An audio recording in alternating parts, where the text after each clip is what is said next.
অগ্ৰণীয় ভূমিকা ল'ব পাৰিব মই এইখিনি আশা কৰিছোঁ আৰু মই তাৰ কাৰণে বিশেষকৈ TMPৰ সভাপতি প্ৰমুখে সকলোকে মই অনুৰোধ জনাব বিচাৰিছোঁ যে বছৰজোৰা এটা কাৰ্যসূচী থাকিব লাগে।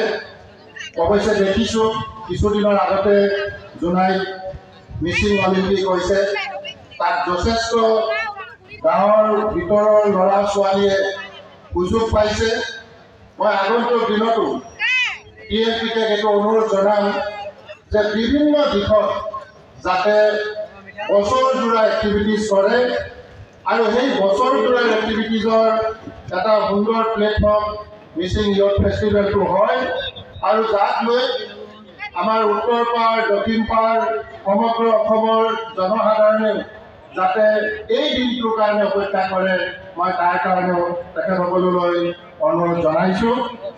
মোৰ সতীৰ্থ মন্ত্ৰী জয়ন্ত মল্ল বৰুৱা ডাঙৰীয়া, সঞ্জয় কিষাণ ডাঙৰীয়া, সন্মানীয় বিধায়ক নৱ দলে ডাঙৰীয়া, সন্মানীয় বিধায়ক ভুৱন গাম ডাঙৰীয়া, আমাৰ মাজত উপস্থিত সন্মানীয় বিধায়ক মানৱ ডেকা ডাঙৰীয়া, দেউৰী স্বায়ত্তশাসিত পৰিষদৰ মুখ্য কাৰ্যবাহী সদস্য ভৈৰৱ দেউৰী ডাঙৰীয়া, সোণোৱাল কছাৰী স্বায়ত্তশাসিত পৰিষদৰ মুখ্য কাৰ্যবাহী সদস্য টংকেশ্বৰ সোণোৱাল ডাঙৰীয়া, বড়ো কছাৰী ৱেলফেয়াৰ কাউন্সিলৰ CEM মিহিনেশ্বৰ বসুমতাৰী ডাঙৰীয়া আৰু আজিৰ সভাত উপস্থিত TMPৰ সভাপতি তিলক দলে ডাঙৰীয়া আৰু সন্মানীয় বিশিষ্ট ব্যক্তিসকল, আই মাতৃসকল আৰু যুৱক যুৱতী বন্ধু বান্ধৱীসকল,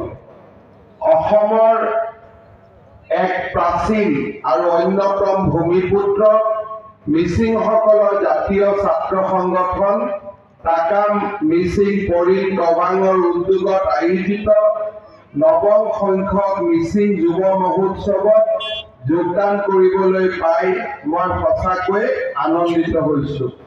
ইয়াৰ আগতে যুৱ মহোৎসৱত অহাৰ মোৰ সৌভাগ্য হোৱা নাছিল। এইবাৰ মন্ত্ৰী ৰনোজ পেগু ডাঙৰীয়াই মোক অনুৰোধ কৰিছিল যে বিধানসভা চলি থাকিলেও, বিধানসভা বাদ দি হ'লেও মিচিং যুৱ মহোৎসৱত আহিবই লাগিব আৰু আজি আমি সকলোৱে বিধানসভা চলি থকাৰ পিছতো আমি সব বাদ দি এই মিচিং যুৱ মহোৎসৱত অংশগ্ৰহণ কৰিবলৈ ইয়ালৈ আহিছোঁ যাতে আপোনালোকক ওচৰৰ পৰা আমি লগ পাব পাৰোঁ, আপোনালোকৰ লগত কথা বতৰা পাতিব পাৰোঁ। অসমৰ অন্যতম প্ৰধান জনজাতীয় জনগোষ্ঠী মিচিংসকলে নিজৰ আদিস্থান ইয়াংছিকিয়াং আৰু হুৱাংহো নদীৰ উপত্যকা অঞ্চলৰ পৰা বাসস্থানৰ উপযোগী ঠাই বিচাৰি তিব্বত অভিমুখে প্ৰব্ৰজন কৰিছিল। পৰৱৰ্তী সময়ত বাসোপযোগী ভূমি আৰু খাৰুৱা মাটিৰ সন্ধান বিভিন্ন ঠাই অতিক্ৰমি মিচিংসকলে অৰুণাচল প্ৰদেশ আৰু পৰ্যায়ক্ৰমে অসমত প্ৰৱেশ কৰি ব্ৰহ্মপুত্ৰৰ উত্তৰ পাৰৰ বিস্তীৰ্ণ অঞ্চলত উপনৈসমূহৰ পাৰৰ কৃষি উপযোগী অঞ্চলসমূহত বসতি কৰিবলৈ লৈছিল। অসমলৈ আহোমসকলৰ আগমনৰ পূৰ্বৰ পৰাই মিচিংসকলৰ আগমন ঘটিছিল আৰু এইখিনি সময়ত তেওঁলোকে চুতীয়া ৰাজ্যত বসবাস কৰিছিল। মিচিংসকলে সপ্তদশ শতিকামানৰ ভিতৰতে পূব শদিয়াৰ পৰা পশ্চিমে জীয়া ভৰালীলৈ আৰু উত্তৰে জোনাইৰ পৰা দক্ষিণে তিনিচুকীয়া ধনশিৰি পৰ্যন্ত বিয়পি পৰিছিল। মিচিংসকলৰ অসমলৈ প্ৰব্ৰজন বিভিন্ন সময়ত বিভিন্ন বাটেৰে হৈছিল আৰু খেলৰ ভিন্নতা অনুযায়ী এই প্ৰব্ৰজনো বেলেগ বেলেগ হৈছিল। মিচিং জনগোষ্ঠীৰ লোকসকলে ৰাজ্যৰ অন্যান্য জনগোষ্ঠীৰ সৈতে সমন্বয়েৰে বসবাস কৰি অসমীয়া জাতিসত্তাক এক নতুন মাত্ৰা সংযোগ কৰিছে। বুৰঞ্জীবিদসকলৰ মতে আহোমৰ তৃতীয়জন ৰজা চুবিনফাই হিংগুলি নামৰ এগৰাকী মিচিং জীয়ৰী বৰ কুঁৱৰী পাতিছিল। তেওঁৰ মিচিং নাম আছিল ৰহিলা।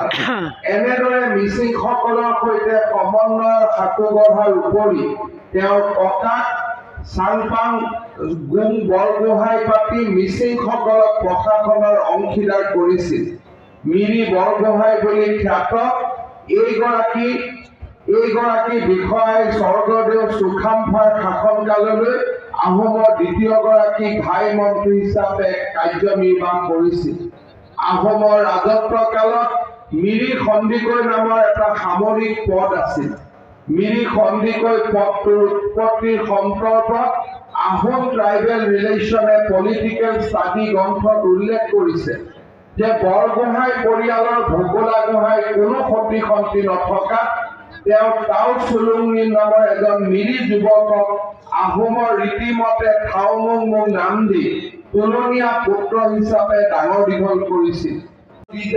তাৰ বাবে মই অনুৰোধ আৰু শুভকামনা জনাইছো। শ্ৰদ্ধাৰ ৰাইজ, আমাৰ জনজাতীয় সমাজখনে অসমীয়া সমাজৰ বৰ্ণিল ৰূপ প্ৰদান কৰিছে। আজি অসমীয়া সমাজখনৰ যি বৰ্ণাঢ্য ৰূপ, সেই বৰ্ণাঢ্য ৰূপৰ আঁৰতে লুকাই আছে জনজাতীয় কলা কৃষ্টি আৰু সংস্কৃতি। জনজাতীয় কলা কৃষ্টি আৰু সংস্কৃতিক বাদ দি আমি অসমীয়া সমাজখনৰ ভৱিষ্যত দেখা নাপাওঁ। আজি মিচিং সমাজৰ ভাষা, ৰীতি নীতি, ইয়াৰ পৰম্পৰাই অসমীয়া সমাজক গভীৰভাৱে চাপ পেলাইছে। অসমৰ প্ৰতিজন জনপ্ৰিয় গায়কে তেওঁলোকৰ গীত ৰচনা কৰোঁতে মিচিং সমাজৰ ভাষা, মিচিং সমাজৰ পৰম্পৰা, মিচিং সমাজৰ লোক কৃষ্টি আৰু লোক সংস্কৃতিক কেন্দ্ৰীয় চৰিত্ৰ হিচাপে আগবঢ়াই লৈ অহা আমি সকলোৱে প্ৰত্যক্ষ কৰিছো।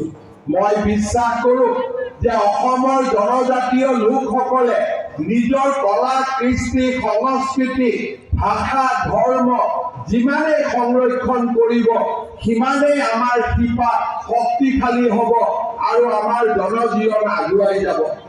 আৰু সেইবাবে আমাৰ চৰকাৰখনে দায়িত্ব লোৱাৰ পৰাই জনজাতীয় লোকসকলৰ কলা কৃষ্টি সংস্কৃতিক আগবঢ়াই লৈ যোৱাৰ বাবে আৰু তেওঁলোকৰ ন্যায্য অধিকাৰক স্বীকৃতি দিয়াৰ বাবে আমি বৈঠকে মিচিং স্বায়ত্তশাসিত পৰিষদক সাংবিধানিক মৰ্যাদা দিবলৈ কেন্দ্ৰীয় চৰকাৰৰ ওচৰত আবেদন কৰিছে।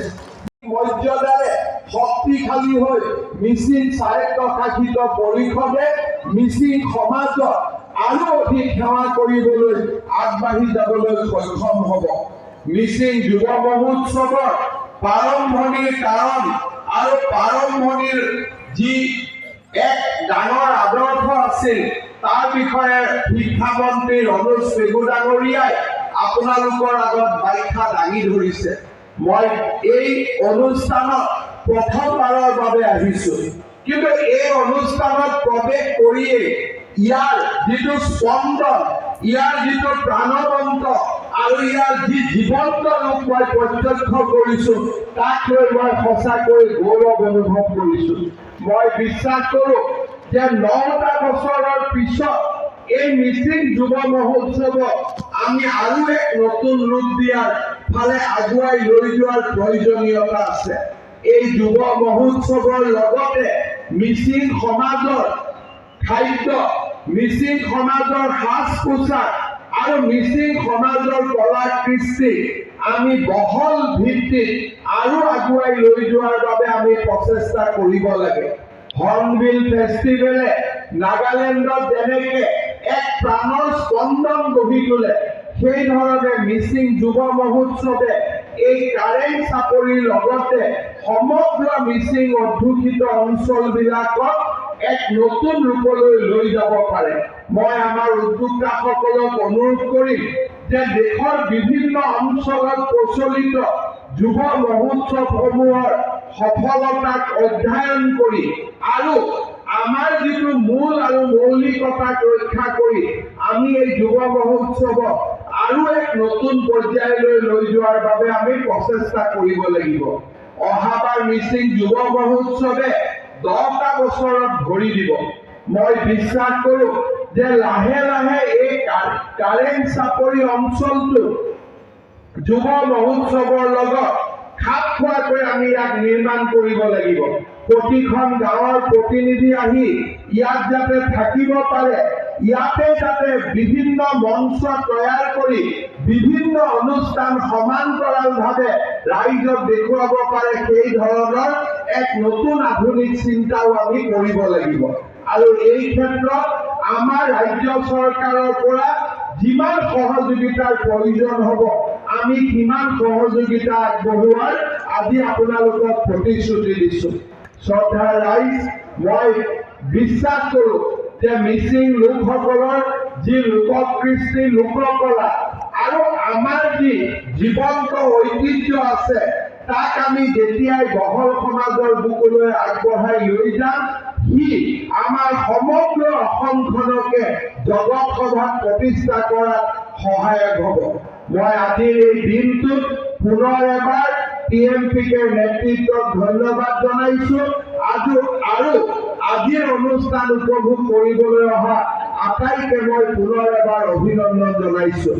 ইয়াত আহিয়ে আমি ডক্টৰ ভূপেন হাজৰিকাৰ সুন্দৰ গীত মিচিং আৰু অসমীয়া একেটা লয়, একেটা সুৰ, একেটা মাদকতা যি সুন্দৰভাৱে আমি দেখিবলৈ পালো, তাক দেখি মোৰ ৰাতিটো নাজা লাগিছে যে ৰাতি মই ইয়াতো আহি অনুষ্ঠান চোৱাৰ বাবে চেষ্টা কৰো। এইবাৰ মই নোৱাৰিম, কিন্তু আজিয়ে মই ভুৱন পেগুক কৈ থৈ গৈছো যে যেতিয়া 10ম যুৱ মহোৎসৱ অনুষ্ঠিত হ'ব, এদিন সম্পূৰ্ণ নিশা মই ইয়াতে থাকি এই যুৱ মহোৎসৱ অনুভৱ কৰিম। সেই কথা মোক যাতে মাতিব নাপাহৰে, তাৰ বাবে মই আজিয়েই ভুৱন পেগু, ৰনোজ পেগু, আমাৰ TMPKৰ নেতৃবৰ্গক আজিয়ে মই অনুৰোধ কৰিছো। লগতে এই মিচিং যুৱ মহোৎসৱৰ বাবে অসম চৰকাৰৰ সাংস্কৃতিক বিভাগৰ পৰা প্ৰতি বছৰে 1 কোটি টকা অনুদান দিয়াৰ বাবেও আজি অনুষ্ঠানতে মই ঘোষণা কৰিছো, যাতে আমি ইয়াক এক নতুন ৰূপলৈ লৈ যাব পাৰো। পুনৰ এবাৰ মই TMPKৰ নেতৃবৰ্গক ধন্যবাদ জনাই আৰু সমগ্ৰ মিচিং সমাজখনক আজিৰ এই সুন্দৰ দিনটোত পুনৰ এবাৰ অভিনন্দন আৰু মোৰ বহুত শুভেচ্ছা জনাই মই মোৰ বক্তব্যৰ সামৰণি মাৰিছো। ধন্যবাদ। জয় হিন্দ, বন্দে মাতৰম। ধন্যবাদ। আমাৰ